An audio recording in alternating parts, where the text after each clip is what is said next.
So, Venus retrograde is not just about the resurfacing of old relationships. In fact, it's a profound invitation to begin reassessing your values, to take a look at the relationship patterns that you've built around you. And I would say, most importantly, to begin really connecting to yourself. Venus will start its retrograde formation and motion in the sign of Aries. It will then move back into the sign of Pisces. And the question that I see it asking us is, are we ready to rethink what we consider to be valuable and what we actually want and love in our lives?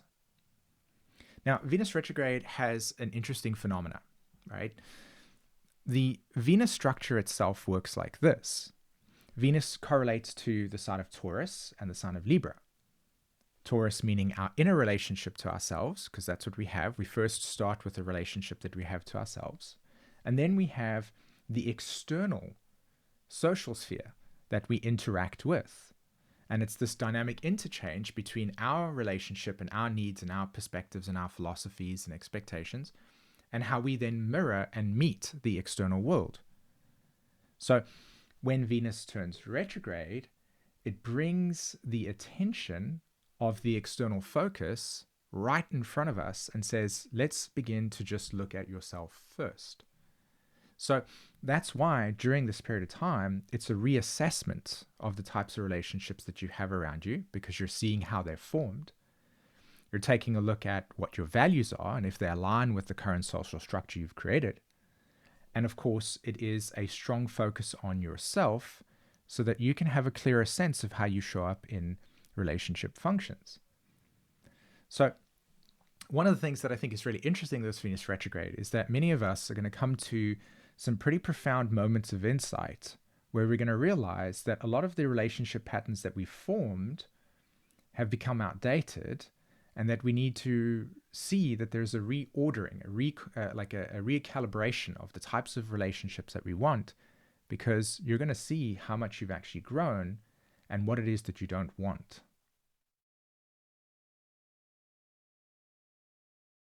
Okay, so let's take a look at how Venus in Aries and Venus in Pisces will differ, right, in terms of these themes.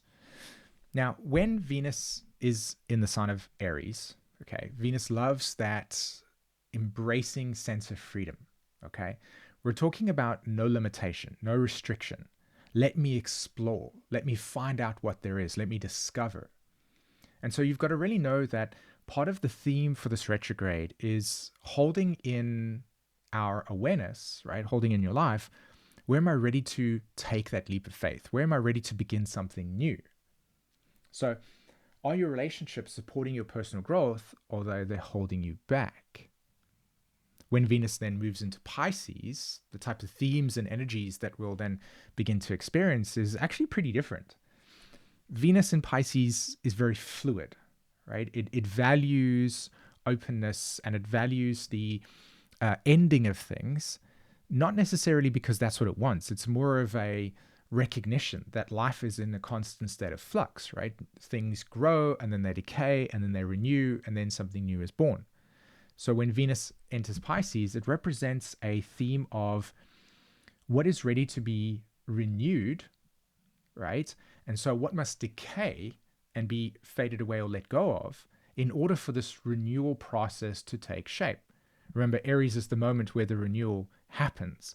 But in order for that renewal to have taken place, it needs to have a culmination pattern before. So we're looking at culmination, preparing for renewal.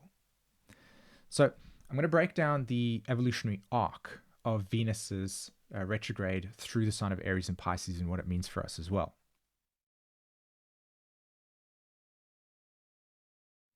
So looking at the evolutionary arc of Venus's retrograde from Aries to Pisces, it dawned on me pretty clearly that this has a lot to do with this recent Mars retrograde that we've actually been going through. In fact, when Venus turns direct or Venus turns retrograde, Mars will have turned direct. And there's a crossover between Mars, the planet that is associated with the sign of Aries, and Venus starting its retrograde in Aries. So here's what I think. Here's what I see. I see that we're going to start off this Venus retrograde cycle with this very strong awareness that we're ready to take up space in our lives in a completely new way. That's why I said right in the beginning of this video, you might come to the realization that there are relationship patterns within your life that you realize need to actually be redrawn or rediscussed or renegotiated. And also patterns that need to be let go of, right? Because you're ready to take up space in a new place within your life and you're ready to grow in that area, right? And so Venus starts off this arc in Aries, giving us the sense of agency that we want to pursue something in our lives that actually matters. But we haven't gone through yet the phase of the relationship part that says, I'm ready to let go of these things. Just in the Mars energy, we've been ready to recognize what choices we want to make in our lives that are for good things and what choices we've been making that are not in alignment with our truth. Well, this Venus retrograde, when it goes into the sign of Pisces, will give us the opportunity to start looking at what we truly want to align with that's truly meaningful and honest for us, and what actually is outdated and feels like it's old and it's ready to be released. And so to me here, I see this beautiful interplay between the integration of our autonomy, right, Aries, and the connection to a mystical, deeper, abstract, non-linear perception of meaning that is unique for each of us. And this combination allows us to go in the right direction. So are you ready to face the uncomfortable truths that might merge when you realize that there are certain patterns of love and attraction and meaning in your life that no longer resonate, and making those bold choices to align with the patterns that do? That's how I see this evolutionary arc of this Venus from Aries into Pisces. So here are some key dates for this Venus retrograde. And these are powerful transits because they are literally sort of scripting the experience that we're going to go through, this transition from awakened agency to recognizing what must be released in order for our agency to be enacted in the world, right? Embodied or embedded in the world. So we're going to start off with a very dramatic Venus retrograde on the 2nd of March 2025. That's when Venus goes retrograde. It's going to be squaring Mars in Cancer, and at the same time, Jupiter and Saturn are also going to be squaring each other. Now, to me, what this signals is the emotional emergence, right? The emotional energy, where we become very clear and aware of where we want to go and what's holding us back. Okay, and that sets the tone for this Venus retrograde. Now, what's interesting also is that we're going to have a new moon happen just before this retrograde, Venus turning retrograde. So it's already setting the tone for a new cycle. So the prompt that I have for you here is, are you holding on to relationships out of obligation? Okay. Or are you ready to step into a more authentic way of connecting? So that binary between where am I holding on to patterns that are outdated and where am I ready to step into a more authentic way of interaction with the world, right? This is the question for yourself. Then on the 14th of March, 2025, Mercury, now being retrograde, actually conjunct Venus. And I think that this is also very significant because Mercury will bring us a deep inward reflection on the type of language, right? The types of thoughts, the types of ways that we put together the perspectives that we use to validate our truths or to validate our feelings and our worth, etc., and the way that we've also developed language that sustains the relationship. So this Venus retrograde is really going to pull us into a reassessment of what language is outdated and what language is new, right, or needs to be formed. And so how are your words and thoughts shaping your relationship? Okay, what type of truth are you ready to express? And what type of truths are you ready to let go of, right? Or past truths. This is a key moment here for us. Then we've got on the 27th of March, we've got Venus re-entering Pisces. And just before that, the Venus and the Sun actually conjunct each other, which, if you think about the way that this works, Venus conjuncting the Sun in Aries is the moment of insight that we have been experiencing since it's turned retrograde. So we're talking like almost 25 days of deep inner reflection and deeper understanding and recognition and emotional awareness. And then when it conjuncts the sun, it's like, yes, I see this. I see very clearly now what needs to be let go of. And so when Venus re-enters Pisces, it sets the tone for now the realization of what needs to decay, what needs to be released, what needs to be healed, in order for you to then be ready for when Venus turns direct and we're ready to renew. Okay.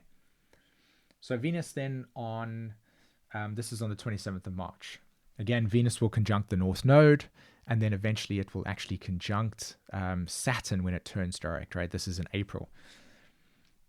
It's phenomenal because when we get to that point, right, at the end of this Venus retrograde, there's going to be a lot of change that's happened within yourself. And you might even look at the version of yourself now in March and think, wow, so much has actually changed in that entire month. Okay, so here are some of my reflections or final thoughts on this Venus retrograde. But I also realized before I do that there's something else that I think is important to understand about your natal chart and how retrogrades or planetary transitions actually work and how they affect us and you directly, right? Because it's not just a random set of planets just moving through signs and having this weird collective effect. It's deeply going to work uniquely through you. And so what I mean by this is that, when you go through a Venus retrograde, it's also impacting how your natal Venus works. So people that have Venus in the 10th house, or people that have Venus in the 3rd house, for instance, 6th house, 9th house, wherever it is for you, it's going to play uniquely through the location of your Venus. So it's important to have an understanding of what that means. The way that relationship dynamics work is not just isolated to Venus. You need to also understand the function of Mars in the chart, right? Particularly your specific Mars, and then of course what Mars is doing. Because Mars is the energy that allows us to, as you've heard me talk about before, like take up space, like come into and hold the presence for the values that we hold, right? The needs that we hold, the expectations we hold. So there's a direct interconnection between how these two planets are forming and developing and structuring the way you uniquely relate in life. And so what me and Jen have decided to do is we've recognized that, of course, this is an important phase with this Venus retrograde. There's so much that's changing in the collective as well, that in the upcoming weeks, we're going to be creating some content that helps you understand more of how relationship dynamics work, particularly like what are the blueprints for relationship patterns, what does the Mars and Venus uniquely reveal about how we relate? Because I think the more that we can understand that, the better we are to be able to take advantage of this Venus retrograde. So we're going to be doing that. And then we're also going to be at the end of the month, so right when Venus actually turns retrograde, we're going to be holding a masterclass, right? And we're going to be focusing on helping you understand the blueprint of relationship patterns. So I'm going to leave a link in the description down below. And if you want to sign up for that masterclass, it's for free. You can do that. And we want to talk more and teach more about how relationship dynamics work. Again, particularly because we know that this is going to be an important Venus retrograde for a lot of us. So stay tuned for that content that's coming up. And then also make sure that you join us in this masterclass, because we're going to be helping you understand how these patterns work. Now, my reflections for this Venus retrograde are like this. It's very evident and clear that we're going to start off with energy that feels like we're ready to take on board and move a new direction. New energy, new freshness, we're alive, we're renewed regarding our assertiveness, our Mars energy. But Venus is going to ask us to say, let's just pause for a second, because there's a few things that we need to look at that are just in the way, so that when we do want to take action, we feel 100% embodied and integrated with our life choices and the things that matter to you. So this Venus retrograde will be illuminating what decaying patterns within your life need to be acknowledged and then released, so that you can then have the space created on your emotional field to that embody and embed this new actionable desire that you have found with the Mars retrograde and as it's turning direct. So this is a pretty cool time. This is time for a reinvention of yourself and a renewal of your relationship patterns. So what are you ready to let go of, and what are you ready to take action on? I'd love to hear your thoughts and what's happening for you in the comments section as well, peeps. So that's it for me. Thanks very much. I hope you enjoyed this video. Don't forget the masterclass to sign up for it. The link is in the description. And until the next video, take care. Bye-bye.